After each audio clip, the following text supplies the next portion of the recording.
for anything. Ryan, you mentioned earlier in your introduction that you lived in Jerusalem for a little while. How long did you live there? And um, I don't know, like, were you aware of this? Because I visited Bethlehem, Palestine, a long time ago, and I was there for maybe 3 weeks. And I think Palestine was really my first like introduction into left politics and media criticism, because it was the first issue where I saw this sort of remarkable disparity between what I was reading every day of what was happening and what was actually going on.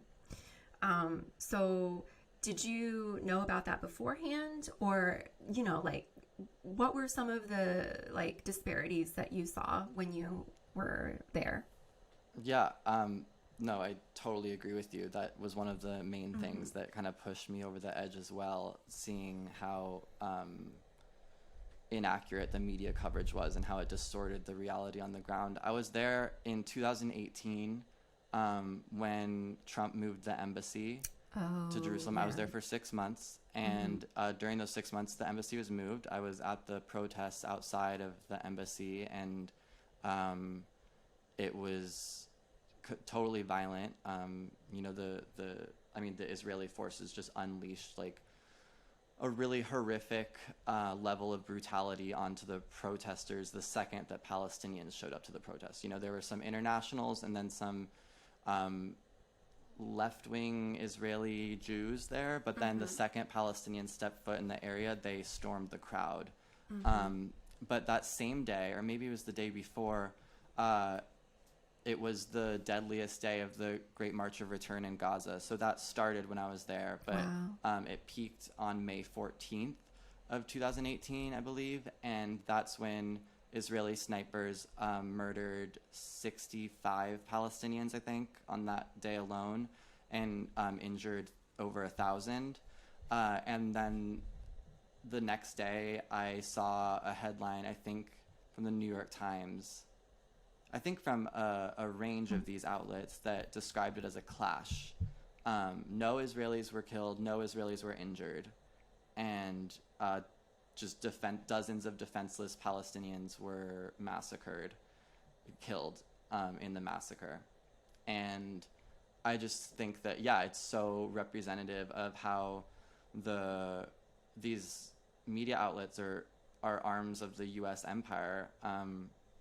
And they distort this issue in particular in such a egregious way.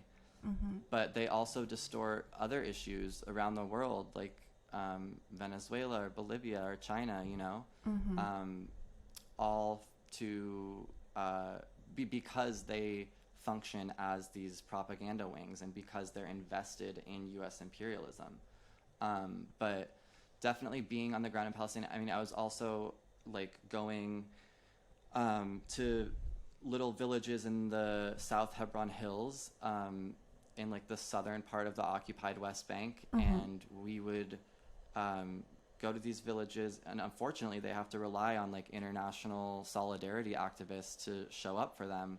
But we would go and spend the night, and then wake up and take like 1 hour shifts from like 3 to 6 a.m. to watch for bulldozers and tanks coming to demolish these villages. Mm-hmm. And then the media would never report on these demolitions that are really flagrant violations of international law and just so heartbreaking to witness.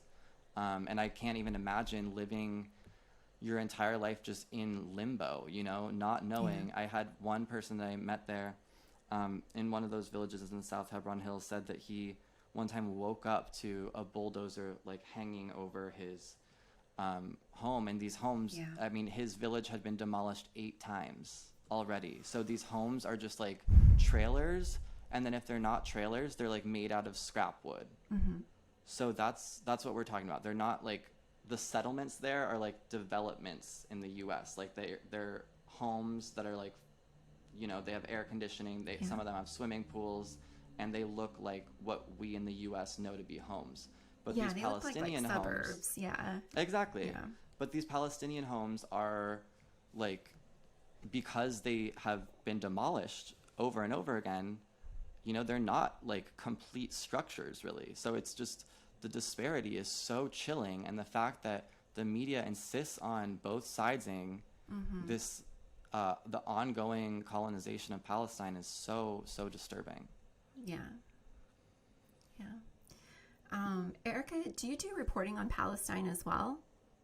Or... I mean, not farther than Soapbox, but I mean, I was just going to comment on the fact that social media was such an important tool this past May in reporting on Palestine as much as we did. I mean, the footage that we would put out there was just, gut wrenching. And I think that also created a shift in the narrative of Palestine as well, because people were actually able to access this type of footage that they would never see on corporate media, because, the only type of coverage we saw in corporate media on Palestine was Hamas and how, they were both sidesing it, saying that it was describing it as a conflict.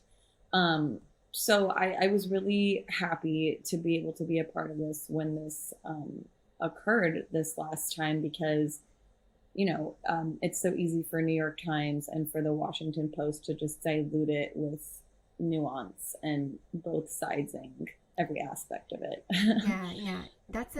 I mean, you make